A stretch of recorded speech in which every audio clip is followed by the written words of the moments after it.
Hello everyone and welcome to the second episode of Backwards Marathon. This is Josh Ronquist for Heavy Debriefings here, talking about Devin Townsend's discography, including SYL. If you didn't check out the very first episode, that was on Dream Theater, who at one point in time was my favorite band of all time, and arguably to an extent, Devin Townsend still is my favorite artist of all time. Although I would say right now I really don't have a favorite band or a favorite artist, but if I did have to choose one in the whole overall grand scheme of things, I think it is still Devin. I'm always going to enjoy his work. He's never let me down. I've yet to hear a fail of an album from him, although obviously there's some things that I enjoy more than others, just like everything else. If everything was an equal playing field, that'd be very boring. But Devin is a master of writing the music that he wants to make, whether it's the most extreme heavy music you've ever heard, or the lightest new age music you've ever heard. Country, pop, electronic, hard rock, progressive metal. The man has covered it all and more. And of course, the brand new album, Light Work, and if you get the special edition, it comes with the second album, Night Work. It's going to be coming out this Friday through Inside Out Music, and of course, I wanted to talk about everything that comes up to that album. Mainly because the album isn't out yet, I haven't heard it yet, and there's also not a space for it. And also, before we get into it, I took these three out because they are demos and EPs. I'm only doing studio albums here, folks. Only doing studio albums. That's how I roll. And thankfully, this person has done a tremendous thing, and they made everything in chronological order, so that'll make it very easy for me. Starting with the good old SYL with Heavy as a Really Heavy Thing, the debut album from Strappy Young Lad. It's the most industrial, arguably the most extreme, although you can make the argument for all 5 Strappy Young Lad albums. But the great thing about this one is it's the discovery of making the most insane music you could think of. And that idea of, if this is where your focal point is going to start, where is it going to go from here? It is an album I thoroughly enjoy. Although in the grand scheme of things, it's arguably my least favorite Strapping album. And I think I have to give it a C for that. I will say, there will be nothing that hits an F tier. Unless I decide to make use of everything here. I think it's a little mean to call anything F when it comes to Devin Townsend because I don't think anything he's ever done is a fail. But we'll see how it rolls. Yes, the one-off Punky Brewster cooked on phonics. Basically a love letter / hate letter / John Deere letter to the punk music scene of the 90s. If there is a punk band in the 90s that you loved, it's probably made fun of on this album, where a good old death metal group breaks a string on stage and becomes the world's greatest punk band. It is insane to think about. It is a simple album in the relative scheme of things. It is very tongue-in-cheek, and it's something that I just put on for a great laugh. And for that reason, it's getting a B. City. A lot of people say this is the crowning achievement of Strapping Young Lad, including Devin himself. And he wanted to end strapping after this album, but he had another 3 albums to make, so completely understandable. And there's a lot of reasons why you could say this is the best strapping album. It's so brutal, it's so heavy, it's so over the top. There's so many great moments to it, and yeah, giving this anything less than an A is not fair. So, at least for now, it's getting an A. Ocean Machine. This could be my favorite Devin Townsend album. Although when I'm looking at this list here, there's other ones that could very well be in the top range as well. But yeah, without question, this is an S tier album. Everything about this release just speaks to me on every single level. Whether you get pop songs like Life, whether you have a grand epic like Bastard, it's got everything that I love, and it's covered so very, very well. It is quintessential Devin Townsend, if you're looking for the non-extreme Strappy Young Lad side, check out Ocean Machine. It is just, Infinity! The album where you realize that you are insane. Yes, this album is made from that.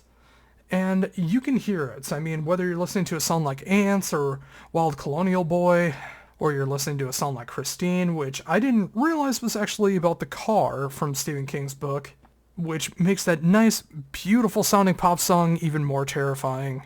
Again, the genius of Devin Townsend is on display here. It's also the insanity of Devin Townsend as well. And with all of that, I'm giving it a B. Physicist, a strapping young lad album made by Devin Townsend.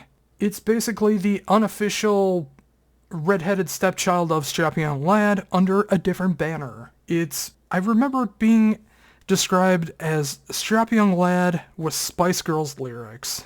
And I think that's the most apt and perfect description that you can really give this album. The production, I know, has always been a hindrance to Devin himself and to a lot of other people. I've grown to appreciate it because the songs are that good. Although the song Kingdom would show up in a later album, which I can see that we're going to be talking about because it covers the entire studio progress of Devin Townsend so far, and we'll get to that point. There is an argument to be made under the lone Devin Townsend banner name. This could be the weakest. I don't think it's weak, but if you had to put something on the bottom when it just comes to Devin Townsend, just Devin Townsend, yeah, I could see that. And I'll give it a C. Terria used to be my favorite album of all time until I realized that Ocean Machine is my favorite Devin Townsend album of all time. Still, with all of that said, it is in S tier. The living tribute to Canada that never gets too extreme, never too poppy, never too catchy, never too left of center. It just feels whole. It is not a starter album for Devin. If you're looking for an album to start with, do not start with Terria. But this could be your favorite album after you listen to a few others. Chicken Feather, also known as the self-titled Strapping Young Lad album. The album where I now realize I discovered Devin Townsend from. When I saw them on Headbangers Ball, I completely forgot about it until Alien came out. But now looking back on it and seeing that great video on Headbangers Ball, and sadly that interview with Rob Zombie for Headbangers Ball, just go check it out. I don't need to describe it to you. This album has kind of that feeling that Devin wants out of the band, and it works on the level that you could feel like the anger rising in this album. I think the full-blown chaos of Strapping Young Lad comes with the next album, but just before everything starts to boil over, I think this is a fantastic, fantastic album, and I think it's more than worthy of a B. Accelerated Evolution, 1,000,000,000% an A album. Almost an S. Almost. In fact, I bought Accelerated Evolution and Terria at the same time, and I am that weird fucking guy that gravitated more towards Terria despite Accelerated Evolution being the catchier, more fun album to listen to. And of course being the first of the two albums under the Devin Townsend band name. Maybe it's because of my really fucked up childhood, but Terria just hit more home for me even though I'm American, and it's an album about a loving tribute to Canada, whereas Accelerated Evolution is about life, love, and everything in between. And nowadays, I appreciate it so much more than I did back then, even though I thoroughly enjoyed it, and I still feel Storm is one of the greatest Devin Townsend songs ever made. I wish he would play it more live, but I understand that vocal range that you have to be able to hit, especially right before the last chorus of the song, that's gotta tear you apart. So I understand why it's not played live often, if at all, but there's other great songs on there. Deadhead. I mean, it's just an amazing album from start to finish, and so good. DevLab is not for me. It's not bad. It's just not for me. And if I did have to put something here, and why not just make use of all of it here? Even though I don't feel like it's a failure of an album, I just feel like something needs to be on the bottom. Yeah, DevLab. F, I guess. If it was up to me, I'd put it as a D, but I did not make this list, so I just want to make full range. Alien. The best Strappy Young Lad album. That's all I really need to say about it. It's the album where you go off of your meds and you want to create the most chaotic album that you can possibly make. And it is the most chaotic album in the Strappy Young Lad and Devin Townsend discographies.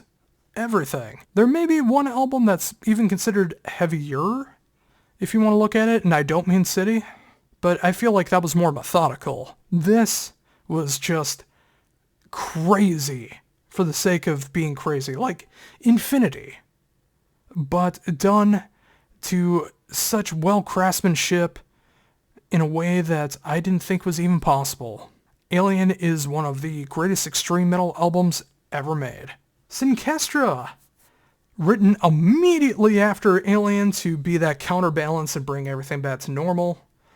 Before Devin got his shit together, found peace within himself, which would start coming with Ziltoid and everything that came after. But Synkestra is the yang to Alien's yin.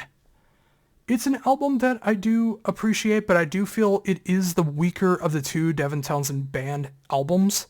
Even though both are equally fun to listen to, I just gravitate way more towards Accelerated Evolution than I do Synkestra. So with that said, I'm giving it a C. The New Black. The official final album of Strappy Young Lad, although again I feel like there's another album that could easily take the Strappy Young Lad mantle. But for the sake of officiality, this is the final one. It almost feels like a Devin Townsend album. Like a solo Devin Townsend album. Just done with more extreme moments thanks to the rest of SYL. And I also feel it's the most underappreciated SYL album. Depending on when you got into the band, it's also the biggest album. But I think with the, looking back in time and everything, I feel that it is going underappreciated. Except for myself. And I'm easily going to give this an A.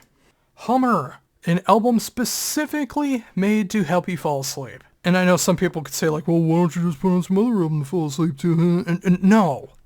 It's not a joke album. It's literally something to help your mind relax. And help you be able to fall asleep to.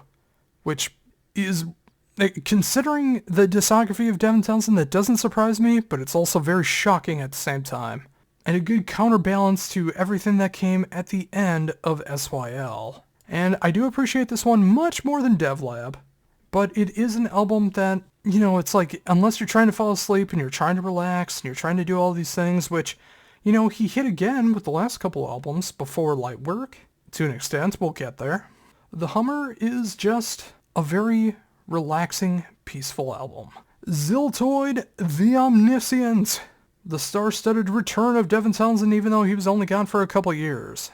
The concept album about an alien nerd who loves his coffee and loves his guitar and is made fun of by everybody else. The production on this album isn't as strong as it could have been, but considering it was all done by Devin himself, I love the way that this thing turned out. And when we get to Z2, we'll get there. But until then, I do feel this is a damn fine cup of coffee. To make a Twin Peaks reference and to also make a nice nod to Ziltoid. It is not fetid. It is a damn fine cup of coffee. And with that, I give it a B. Ah yes, the beginning of what was originally supposed to just be 4 albums in the Devin Townsend project, but then became a whole entity into itself. And I'm so glad it did because I really love the Devin Townsend project. I understand why it needed to end. Sometimes you need to take that break for yourself. And everyone that was a part of the band are living different lives, whether they're in the band at Monolith, whether they're doing different kinds of music, whether they're not doing music at all anymore. Life's not always going to go the way that you want it to go. But when you are the leader of a project with your name on it, and you just want to not start making mediocre albums, I understand why you got to do the stuff that you got to do. But starting with the beginning of all of that and the full return of Devin Townsend, back into touring mode and being able to just be the kind of person that he wanted to be. These 4 albums showcase all sides of Devin perfectly. And with Key, it shows that dark, melodic moments where sometimes, just like it doesn't really get too insane, except for the title track, which, that's some of the most buzzsaw-worthy double bass going on. Although, of course, that was done through Drum Kit from Hell, but the rest of the album was done with a magnificent drummer who was never a metal drummer. He was a jazz drummer. He was like a light rock drummer who decided to just play the way he wanted to play. And I thought he did such a magnificent job on this album with Devin, who took care of the rest of it. And it's dark, it's moody, a bit tongue-in-cheek, but it just covers so much great ground if you want something lighter, but just like on the verge of being insane. And Key hits that so very well. And it's a B. Addicted. Yes. The pop metal album. And you could say he made a couple more pop metal albums that came after this, but this is like the progressive pop metal album of all progressive pop metal albums. Annika van Giersbergen officially starts on this album, and even up to Lightwork being able to show off her great skills throughout. I love the fact that they have this working relationship together. They work so very well together. And of course, with this being what was essentially the Devin Townsend project altogether for the touring setup, like everyone that was a part of this album more or less became the backing band for the Devin Townsend project live. It's a fun album. It's meant to be a fun album. It gets heavy, it gets poppy, it's very catchy. There's so much to appreciate about it and love about it, and I love how this thing turned out, and you can make the argument it's the best of the 4 of the original stints of the Devin Townsend project before it became a full-fledged band. And giving this anything less than an A is a disservice. Deconstruction, the unofficial Strapian Light album, in all seriousness. I mean, is it a Devin Townsend project album? Absolutely it is. But it has such a star-studded cast of vocalists, Dirk from Megadeth, now, of course, Soilwork at the time, and Ryan Van Poederoyen, being able to share drum duties on this one. Dirk doing the absolute insane Dirk blast that, Ryan does more of the groove and progressive side. It's a very good match. And the songs just progressively get heavier. Like, it starts off moody, then it gets more proggy, then it gets more metal, then it gets into death metal, then it gets into experimental existential crisis. And the fact that the song Pandemic is on there, I'm surprised I never heard anyone make that joke while we've been in a pandemic. But hey, maybe it's a little too rough to think about, but this was my favorite album of 2011 when it came out, and for damn good reasoning. It is that good. Looking back on it now, it's a hard listen just for the fact that it is just so insane, but I still enjoy everything on here. And the fact that it all leads up into a 17-minute song known as The Mighty Masturbator that is about discovering a cheeseburger. If that doesn't describe Devin, I don't know what does. And yeah, it's an S-tier album. Ghost. It's more relaxing than Key. It's more haunting than all the previous albums. It's got an odd calm to it where you can be at peace, but you still feel like something's about to attack you. It's one of those albums where it's like you're constantly waiting for something to come and just explode. But it never does. But it gives you that feeling. And it leaves you on the edge of your seat despite being so relaxing, which is such an odd way to be able to describe it, but I think it works so perfectly well. I think it is probably my least favorite of the Devin Townsend Project albums for the original 4, but that does not mean at all it is a bad album, and I'm giving it a C. Epic Cloud or Epic Cloud. I've heard it pronounced both ways. Both work. Probably the most standout album of Devin Townsend's solo work to date. I mean, this had the re-recording of Kingdom, which has gone on to be the biggest Devin Townsend song ever. I think it even beats Love from Strapping Young Lad for what it's accomplished. It's a fantastic album. I love what was done with it. And it really is just one of those albums where you don't feel bad when you listen to it. Like, it feels mighty. It does feel epic. It feels like you're on a cloud. And it is epically loud. And yeah, I know a lot of people say, well, you can only have one album in S tier. It's not your list, is it? It's mine. And it is an S album. Casualties of Cool. An album that I appreciate more and more as time goes on. It is the kind of album where you do feel like you're lost on the moon. You feel like you're in a void, you feel lonely. But it feels like you're listening to a haunted radio at the same time. Like when you're back in the 30s and 40s, maybe even the 50s. I would love to see another Casualties of Cool album, but I don't think that's ever going to be in the cards. But again, it is an album that I appreciate more and more as time goes on, and even though I'm going to give it a C, that does not mean it's bad. I don't think there's anything bad on here. But it is one of those albums that I don't always go back to, but when I do listen to it, I love listening to it. Sky Blue, the most underappreciated Devin Townsend Project album. There's so many great songs on here. The title track is a song that I felt should have been on Top 40 radio. It just calls for it, and if we lived in a better timeline, it would have been a Top 40 hit. But that's not the world we live in. Of course, Sky Blue is connected with Z2, and for some people, it is one album. For some people, it's two albums. I'm of the latter belief. I think they are two separate entities that were made together. They were packaged together, but I do feel they are two different albums. And Sky Blue is deeply underappreciated, and I'm giving it a B. It is just that great commercial sounding album that should have been given the chance to be able to be on hard rock radio. And I really wish it could have been.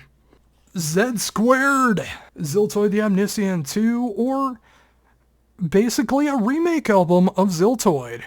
A lot of people give shit about how there's like remakes in video games and TV shows and movies, and I know not as many people enjoy Z Squared as they do the original Ziltoid album. I think there's a lot to appreciate about this album. It's a lot more full-fledged. I think it's a lot more thought out. The production is so much better on this album. The fact that you can have everyone from Fozzy to Stolen Babies being able to contribute to this album. There's so much to love and appreciate. And it is very underappreciated, I think, in the grand scheme of things. I think it's a fantastic album, though. And even though, again, I'm putting it as a C, that does not mean that it's bad quality. I thoroughly enjoy this album. Transcendence, the final Devin Townsend Project album. And when I go back to listen to it now, I understand why it was the final album under the banner. It is the kind of album where you could just tell that the band needed a change, and there was changes made on this album. The rest of the band members were able to contribute a little bit more. I know some of the band members were able to even come up with riffs on this album. But I'm not going to say stale. I'm going to say, in the words of Terria, stagnant. While I do thoroughly enjoy this album, you could just tell there needed to be a change. And especially now with everything that has happened, it is one of those albums that really does call for a change in Devin, and that's exactly what happened. And I think it's one of those albums that I think you can appreciate looking at as a final album and say, yeah, that was a really good send-off to what was a great era of a great band. And Transcendence, yeah, I'm going to give it a B. Empath. If you checked out my first video in the Backwards Marathon, you'll know that the album Distance Over Time came out in 2019, right around the same time Empath did. And it was around the time that I was in the hospital again for a couple weeks. And I had to take a month off after that because I lost the top half of my big right toe. And while I was laid up, these albums were either coming out or came out, and I just never was able to give it the full appreciation that it really deserved. And even listening back to it now, it's just like, sadly, it brings back a lot of outside influences of how horrible I felt during that time and how much of a failure I felt like at that time as well. And it was something that I really wished wouldn't have happened, but it's just not how the cards worked. I think there's a lot to appreciate about this album. I mean, the fact there's Caribbean influences, there's death metal influences. Chad Kroeger of Nickelback contributes backing vocals to the most insane song, Hear Me, on Empath, which, I mean, that's jaw-dropping to me. Is Devin going to be on the next Nickelback album? I think that'd be pretty cool. I think it was a purge album. I think Devin needed to purge with this album, show off all of his cards in 2019 and show where he wanted to go. And I think it was done with the best of intentions, and, it still feels weird knowing that Devin Townsend's under the solo Devin Townsend banner once again, but I also think it was a change that needed to happen. And I know it's not fair. It might not even be right. But due to the circumstances of my backstory affecting around the time that Empath came out, I have to give it a C. The Puzzle. Potentially the most ambitious album that Devin's ever put out. I mean, it's the idea of all these lone instruments, riffs, ideas coming together to form this gigantic entity over the course of the whole album. It gets insane, it gets quiet, it gets somber, it gets cheerful. It is like a puzzle. If you can't figure it out, you're not going to appreciate it. If you can appreciate it, you solve the puzzle. Much like DevLab and The Hummer, it is an album I can't go to often. But when I do put it on, I do enjoy it. And even though it sounds harsh, I'm going to put The Puzzle at a D. And finally for this list, because I don't have Lightwork/Nightwork yet, as it's coming out this Friday, we have Snuggles.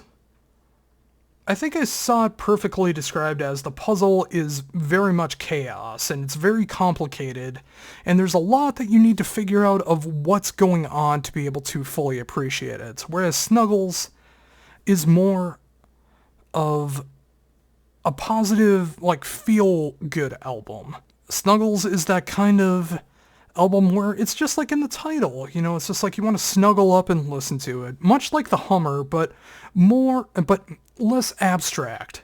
You're able to comprehend more of what's going on with Snuggles, and it's an album a lot of people have ignored along with The Puzzle because, it's just like, it's very abstract as well. I mean, both albums are very abstract, and Lightwork/Nightwork is kind of the yin-yang compared to that as well too, whereas these two albums are very abstract. Supposedly, Lightwork and Nightwork are supposed to be more comprehensible.